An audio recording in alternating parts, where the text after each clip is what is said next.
Welcome back, ladies and gentlemen. Once again, it's Z-Daddy's Garage. Today, I'm wearing a white shirt. Yeah. So, as you saw in the last video, we got the window regulators installed. We got all new track. We got all new weather stripping. We got new felt. We got new wipers. We got new hardware. We're doing it to it today. Got some more new parts. Stay open, door. Leave me alone. Leave me alone. I'll have to bungee cord down here in a second. But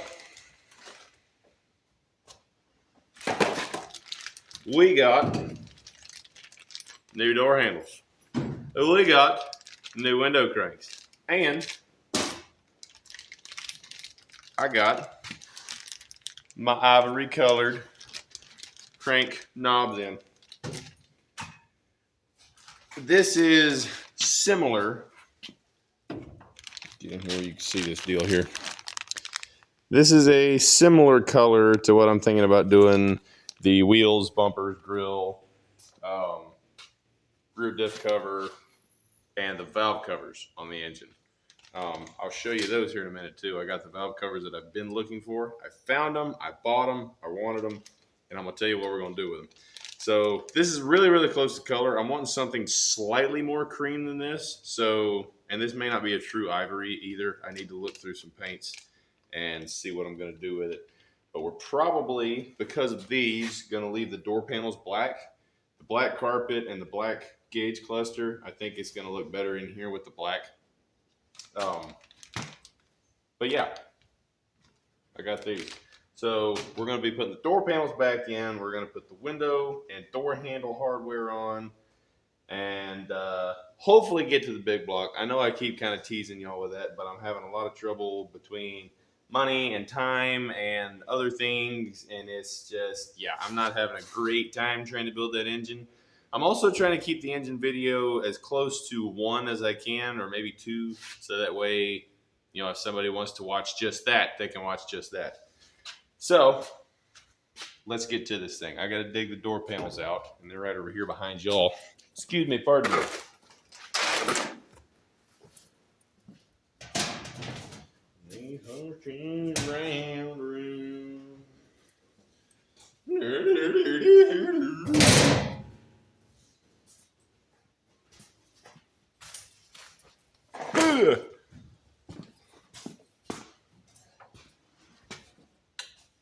Door panel. Okay. I don't even know if I have any more of these screws. I would actually like to replace 2 of these at least. Why 2? Could they? Don't know. I guess I'm going to see if I have those real quick. Bear with me. I shall return. Wow, that's really shaky.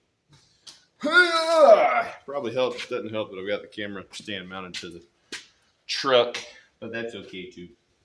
All right, I'll be right back. Don't go anywhere. What? No way. Love that guy. Anyway, I had bolts. Do I have a screwdriver? Yeah, there it is. Woo, that was a lot of work. Yeah. Fun. And she'll have fun till her daddy takes the teaser away. Really, really simple door panel install on these here trucks. Just kind of push it up in there like that, and then you put 4 screws in the bottom of it. Nice and easy, just the way I like it. I probably should have got the drill for this. Would have been a little bit faster. But you know what? It's fine. It's fine. It's fine.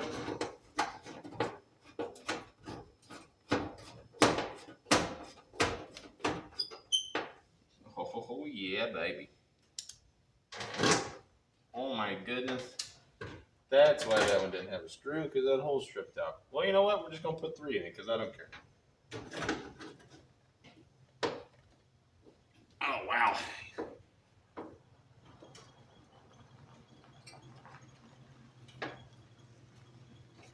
Wow. Is that bigger? Perhaps? Hang on. Let me see.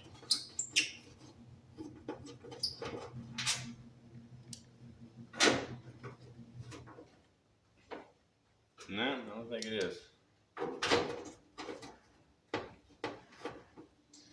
No, I guess that hole's screwed up too.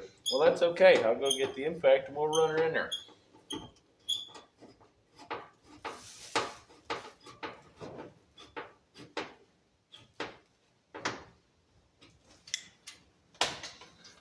Yeah.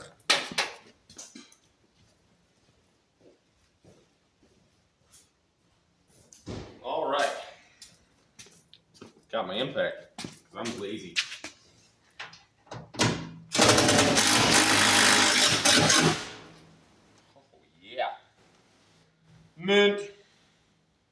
All right. We'll put the door handle on here. So that way I can open and close it from the inside, which I don't need to do anytime soon. But hey, you know what? We're going to start.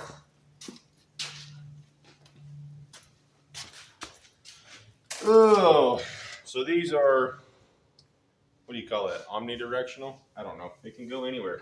It can go right there. It can go over here. It can go way up here, whatever you want to do. That's the way I like to run mine, so that's what I'm going to do. I am going to go ahead and pre-install this clip. Give you a little trick there. These clips suck. They're terrible. Terrible. Especially trying to reinstall them when you're putting everything back together. So my trick is, hang on, gotta hold my mouth right.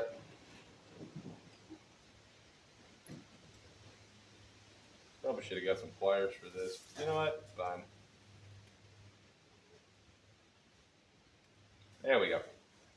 All right, so my trick is go ahead and pre-install the clip when you're installing said things. Then you just kind of get it where you want it there, and you give her a little.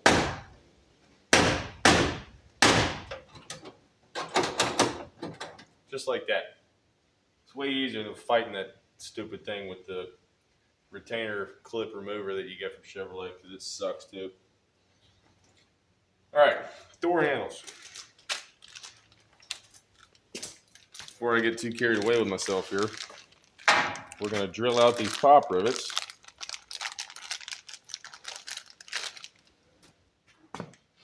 Oop, I need that clip.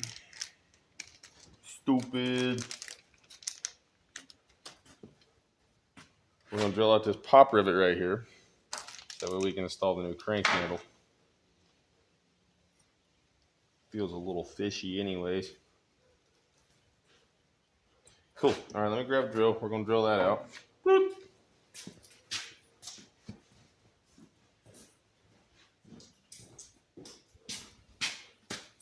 Make sure this thing's still recording. Oh, yeah, we're good. All right.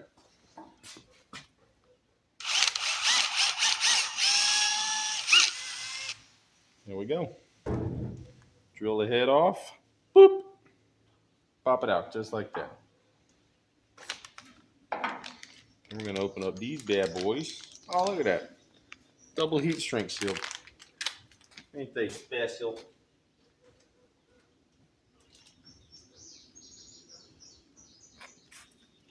I need to get a trash can over here.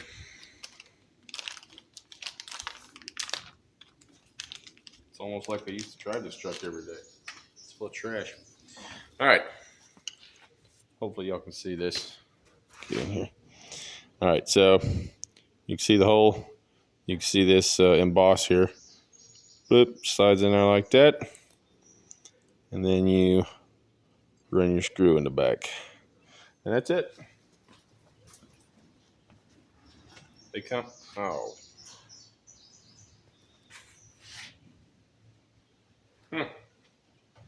Excuse me, it's not a screw. It's a push style.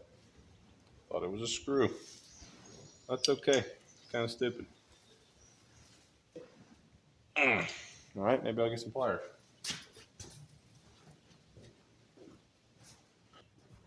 All right, since we got to press these things in with some pliers, we'll get me a rag here to put over the handle. Come on, baby. There you go. That way I don't scratch up the pretty knob, you know. Give her a little squeeze there. Oh, yeah.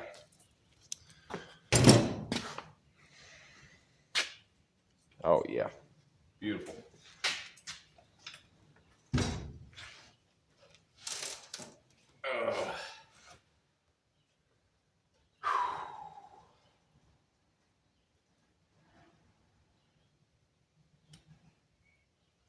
Yeah.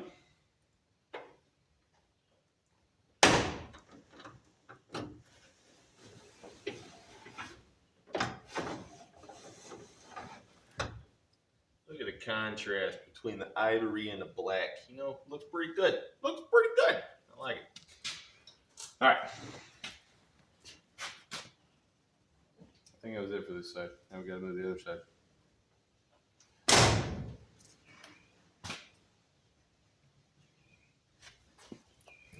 All right, we're now back on the other side of the truck.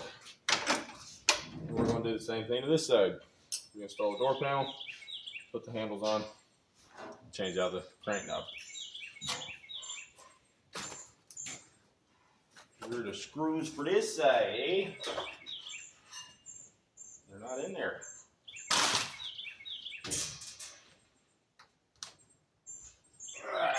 That's a good thing I brought some axes.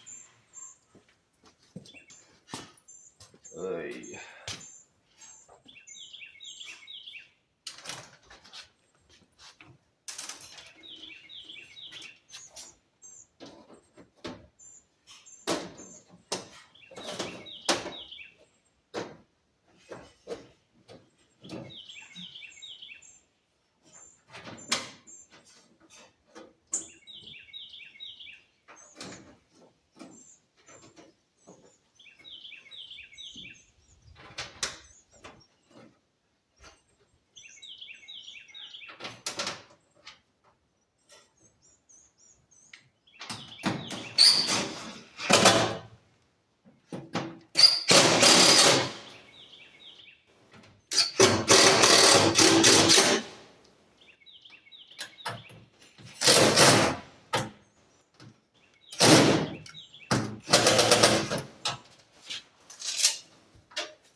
Wasn't holding my mouth right for that one.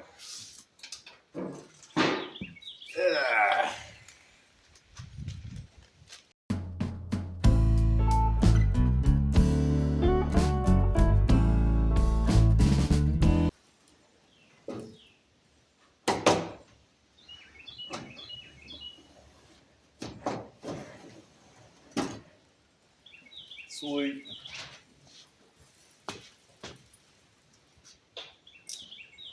All right. Well, with the doors pretty much wrapped up, I believe. Yeah.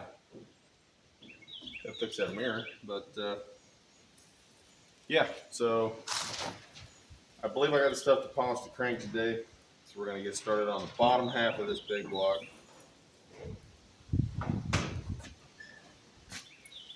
Yeah, we'll start on the bottom half of the big block.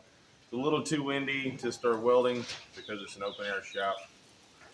So I still can't get started on that fender that I promised y'all I was going to show you like 2 or 3 videos ago. But it is coming, along with this big block stuff. Still got to do cam bearings. Haven't fully decided if I'm going to do that in-house or if I'm going to take it to somebody. Because I do have a cam bearing installer, but I don't want to waste, $200 or $300 worth of cam bearings attempting to put them in when I can just take it to somebody who's done it a lot. Either way, I do have to get one of these old ones out and figure out if I need to buy oversized ones or standard bore ones. But we're going to go ahead and cut this thing again. I'm going to roll the big block back over there where I was working on it, and we're going to show you how to polish a crank in-house for really cheap. And not quite right, but it's close enough. All right, so here we are set up with the big block. So, like I said, we're going to polish these crank journals today. Still haven't fully figured out cam bearings. Haven't figured out if my cam kit is going to come with bearings. Don't know if I need to get oversized, what have you. I tried to whack on this front one the other day, and it's not wanting to come out. So I'm going to have to get another tool or something for that. But doesn't matter right now. I'm just going to show you polishing the rod journals. They're a little bit scarred up. You can almost catch your fingernail on some of the surface going across. 1 and 2 were the worst. 7/8 is the second worst. We're going to polish these. It's the exact same principle that goes for the mains, but I'm going to wind up having to pull the crank out to do the mains and sand and polish them properly. This is a really redneck way of doing it. So you get some emery cloth. Finer the grit, the better. I'm going to say like a 600. You wrap it around, just overlap it on itself once. And then you take a shoelace or a piece of wire or something. You wrap it down all the way around, and then you come back out the other side so you can use it as a sanding tool. And we're going to wet sand this. The finest stuff I was able to find was 320, which doesn't excite me. But if you use PB Blaster or WD-40 or something like that, it takes that grit and makes it a little bit finer. Some people's going to argue with me, and that's fine. I don't care. This is the way that it's going to be done because I'm tired of messing around trying to find stuff that you can't find anymore. You got to order all of it, and I'm not having good luck getting stuff right now. So we're going to show you how to do this. Yeah. Nothing's actually that tight, but my flex plate is bent, so it's hitting the back of the block right now. Makes it not so easy to turn over by hand.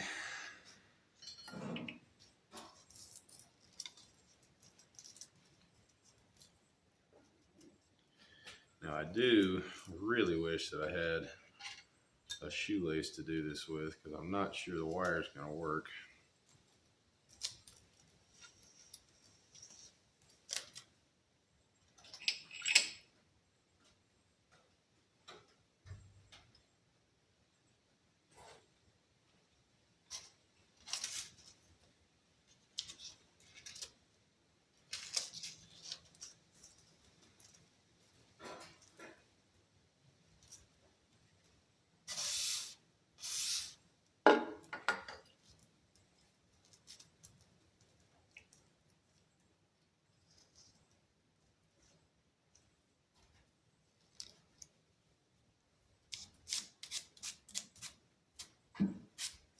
Nope, too tight.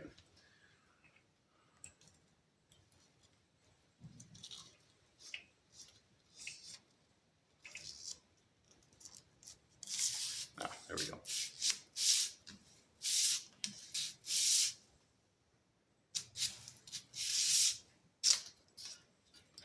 It's not working very well. You get the premise of what we're trying to do here. I guess I'm going to have to give me a shoelace.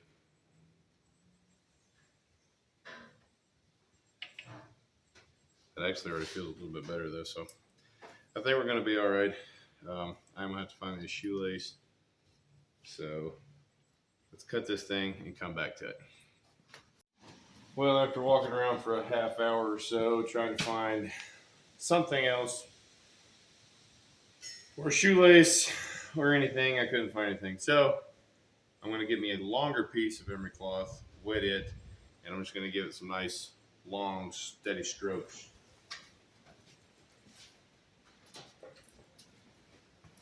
Not ideal, not what I was hoping to do, but at least it is still sitting in the mains, so I can rotate it and hopefully keep everything symmetrical.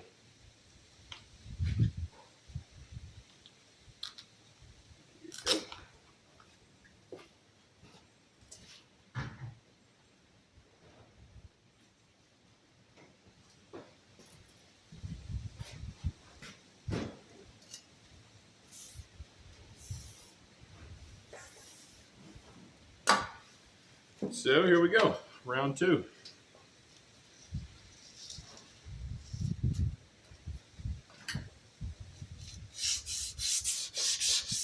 So we're not actually trying to take material off, we're just trying to take the scoring out of it.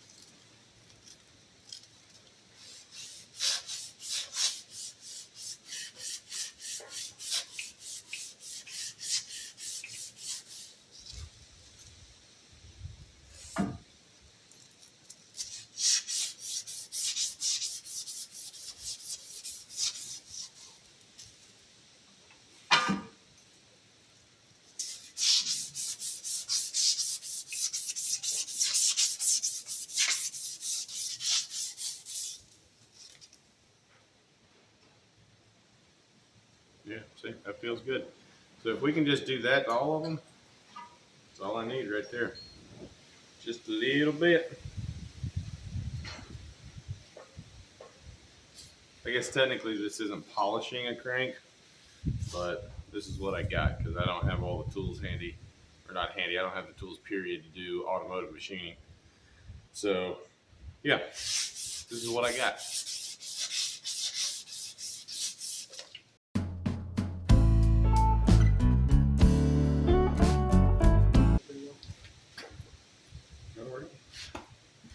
Thanks, sir.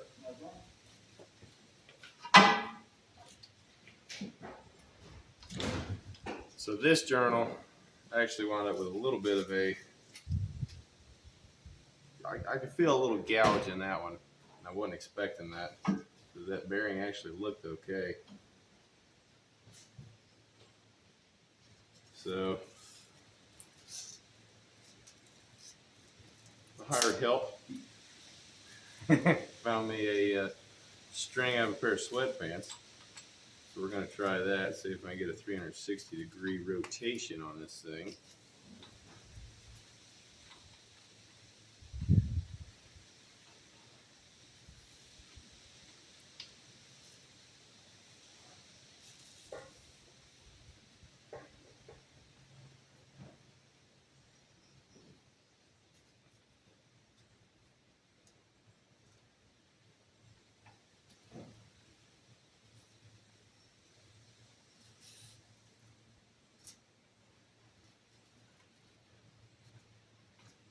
Get a good wrap here.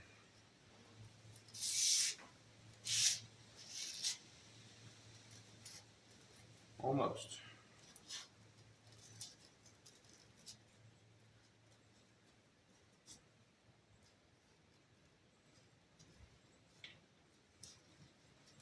This hell the old hot rodders do, right? Make do with what you got.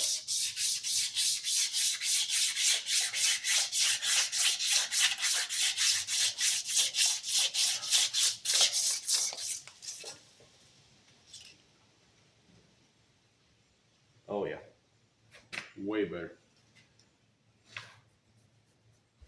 I've done this thing several times, that trick right there, and I can't figure out how to get it to work today for some reason. So I don't think we're gonna bother. Roll it back up. Do number 1 and number 2.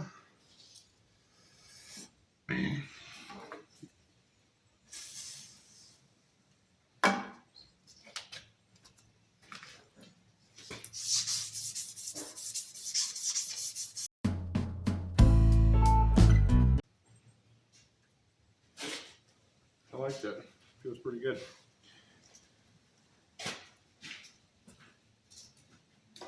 Oop, that's on the floor now. All right, so with our rod journals now polished,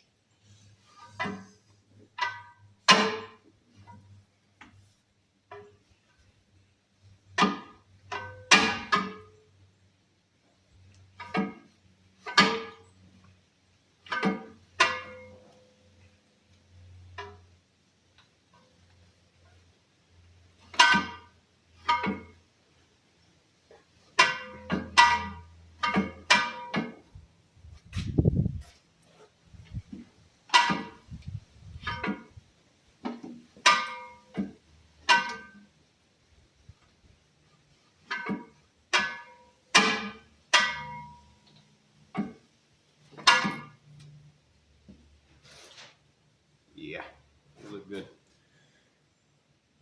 All right, so the mains, as I was saying earlier, I'm gonna have to pull this crank to sand these.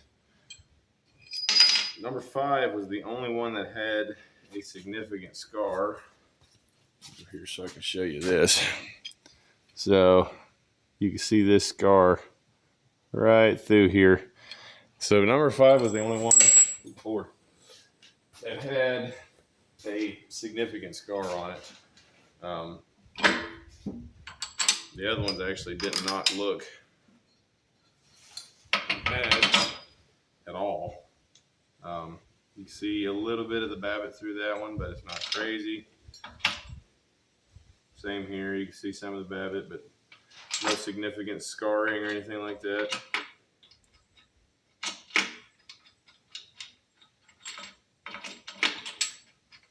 Right, there we go. That was a little bit worse. There's no real scar there, just some of the babbitt. And then number 1, I don't know where that bearing went, it's not there anymore.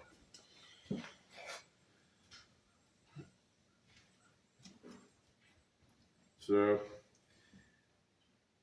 see, the journal actually feels fine. I may just sand this back journal. Yeah, I can feel a little bit of scar on that one, but it's nothing crazy. So I think what I'm gonna do is get the flex plate off, because I didn't take that off when I mounted it to my bell housing here. Get the crank out, and then I'm just gonna polish this journal, because the rest of them actually look really good, and I can't catch my fingernail on anything. Yeah, that one I can feel a little bit. Maybe I'll just go ahead and sand all of them. So, yeah, I'm gonna roll it under the crane. I'm just gonna leave you here. I'll roll this thing up under the crane, get the flex plate off, and we'll be back in a minute.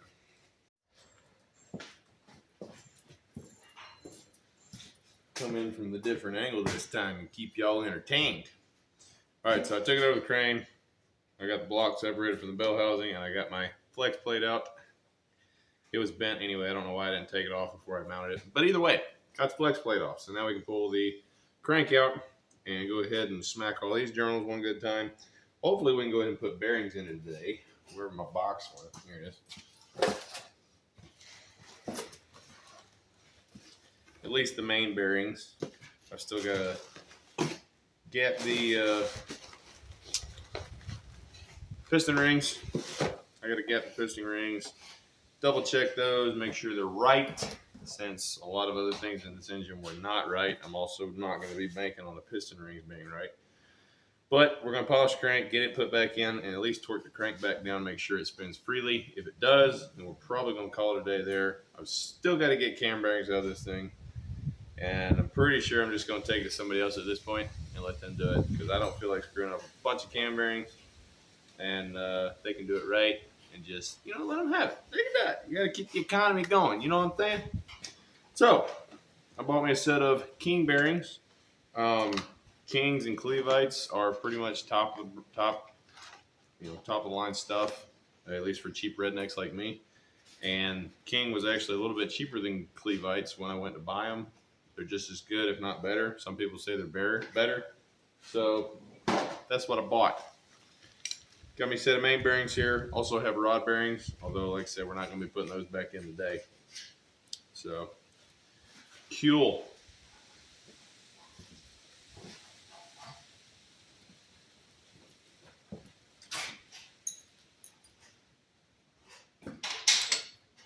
My caps are numbered and arrowed. So this is number 1, forward, 2, forward, 3, forward, 4, forward, and then 5 is pretty easy to figure out. So.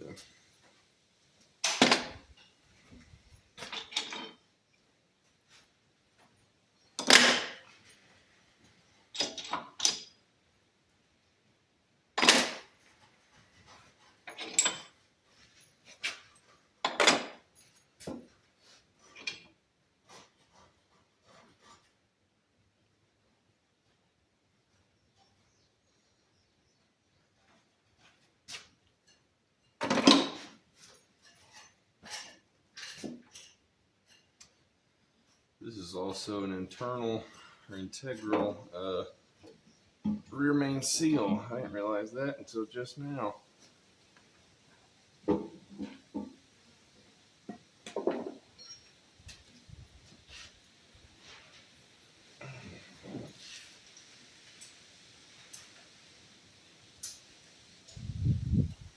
Actually looks pretty good.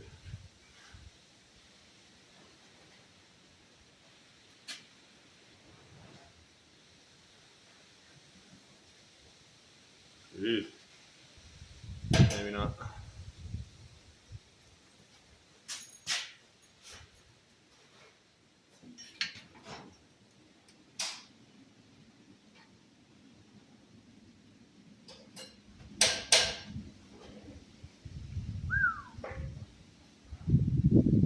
Yeah, that got a little hot. Well, maybe we won't be bolting this crank back in today because I don't have a rear main seal on hand. Still waiting on the gasket kit. It got delayed in some port somewhere. Like I said earlier, I'm having a lot of trouble getting parts in that I'm having to order online right now. And parts store quality just isn't there anymore. Even if you can get Felpro from them, you got to wait 2 or 3 days for them to get it. And it's not the same as it was. So, doesn't matter. We can still go ahead and polish the crank. And we can slap the lower bearings in it, and then we're probably going to have to call it a day again there because I don't have a rear main on hand. Oh, well. So, let's take this thing and set it somewhere.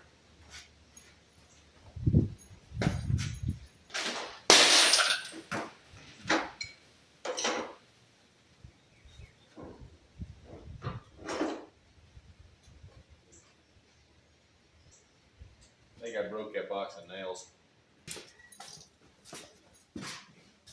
Same basic principle here. We're just going to sand the journals until the ridges are gone. That's all we want to do.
Cool.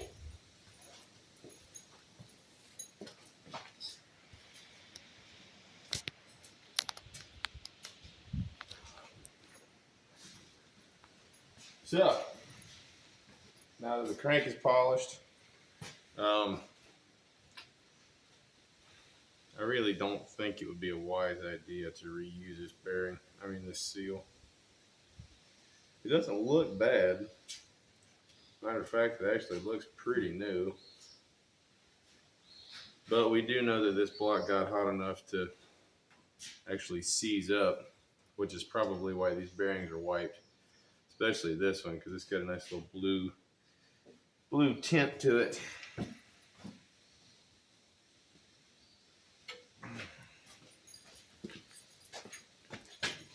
So you can see, hopefully, yeah, there you go.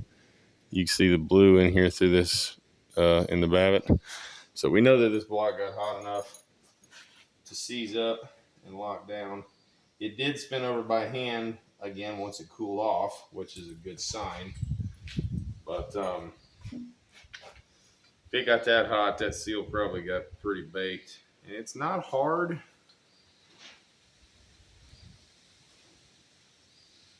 I don't know. Two-piece seals kind of make me nervous anyway. So yeah, we're not gonna do that. I'm gonna order me a one-piece rear main seal for this thing. I'm gonna leave the bearings in the package for now, so that way they don't rust up. It's probably gonna be at least a week before I get my gasket kit, and I go back to work tomorrow anyway. So yeah, I guess that'll about do it for us for today then. Yeah. So it looks like I'm going to be uploading every other week, just until I can figure out exactly when and where I'm going to make content, until I get a bit of a backlog, if you will, so that way I make sure that I have something to upload. Um, Maybe one of these days we'll upgrade it to once a week. I'd really like to see this thing take off and have y'all join me for all the journeys that I go on, because this is not the only project that I have. I got a 1954 Chevrolet that we're going to probably be building next. I've got a 93 F350 with a 7.3 IDI in it now. I've got a 12 valve. Now you can't see it's on the other side of Layla over there. Got a 12 valve Cummins I'm going to be sticking in that truck. What else have we got? I've got a tractor to rebuild. I've got a boat I'm going to be working on. I've got a little bit of anything and everything you want to see. So just bear with me while we get this thing going. I appreciate y'all coming along, and we're going to see you on the next one.